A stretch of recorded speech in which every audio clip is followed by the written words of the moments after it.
அப்பா பாத்தியம்மா தங்கம் வந்துருச்சு. தங்கத்தை பாத்தியாமா? கரையில பாத்தியாமா?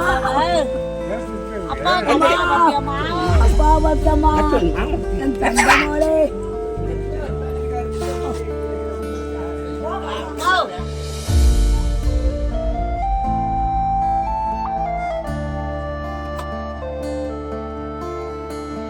மாவட்டத்திலேருந்து பேசுகிறோம்.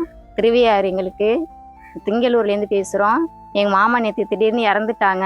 பசங்க பொம்பளை பிள்ளைங்க 2 பேர் இருக்காங்க. அவங்களுக்கு 2 பேர் இன்றைக்கி எக்ஸாம் எழுத போயிருக்கா. 12th, இன்னொருத்தி 10th படிச்சிட்டு இருக்கா. இவ தான் அவளுக்கு நல்லா படிப்பா, நல்லா படிக்கிற பொண்ணு. இப்போ கவர்மெண்ட் சார்பாக அவங்க அந்த 12th படிக்கிற பொண்ணுக்கு ஏதாவது வேலை கொடுத்தா எங்களுக்கு ரொம்ப நன்றியாக இருக்கும். இந்த 10th படிக்கிற பொண்ணுக்கு ஏதாவது உதவி செஞ்சால் நல்லாயிருக்கும். முதலமைச்சர் ஐயா அவங்கள்ட்ட நான் ரொம்ப மன்றாடி கேட்டுக்கிறேன். என்ன அப்படின்னாக்கா, அவங்க 2 பேருக்கு வேறு வாழ்வாதாரமே இல்லை. ஒரு அம்மா இருக்காங்க, அப்பா அப்போ தான் ரீசெண்டாக அவங்க அப்பா இறந்துருக்காங்க. அவங்க அம்மா இருக்காங்க, அவங்க அம்மா ரொம்ப வயசானவங்க. இவங்க தான் அவங்க அம்மா. அவங்களுக்கும் முடியாத வேலைக்கெல்லாம் போக மாட்டாங்க. முதலமைச்சர் ஐயா அவங்க சார்பாக அவங்களுக்கு ஒரு வேலை தரணும். அந்த பொண்ணுக்கு, இந்த பொண்ணோட படிப்புக்கும் ஏதாவது ஒரு உதவி செய்யுமாறு நாங்கள் கேட்டுக்கொள்கிறோம். பக்கத்து வீட்டு பொண்ணு என்னோட தங்கச்சி தான். நேற்று காலையில் அவங்க அப்பா தினக்கூலி தான் வேலை பார்த்துக்கிட்டு இருக்காங்க. அவர் வேலை பார்த்து சம்பாரிச்சாதான் அந்த பொண்ணு படிக்கணும்.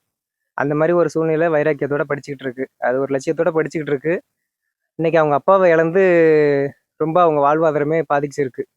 இனிமேல் அந்த பொண்ணு படிக்கிறதுக்கான எந்த உதவியுமே இல்லாமல் தான் இருக்கும். ரொம்ப தடுமாற்றமான ஒரு சூழ்நிலையில தான் இருக்குது. அது லட்சியத்தோட படிக்கிற பொண்ணு. அந்த பொண்ணு அவங்க அப்பா இறந்ததுனால எந்த ஒரு பாதிப்புமே ஏற்பட்டுறக்கூடாது. அதுக்காக இந்த கவர்மெண்ட் பார்த்தோன்னா படிக்கிற மாணவர்களுக்கு எவ்வளோ உதவி செஞ்சுக்கிட்டு இருக்கு.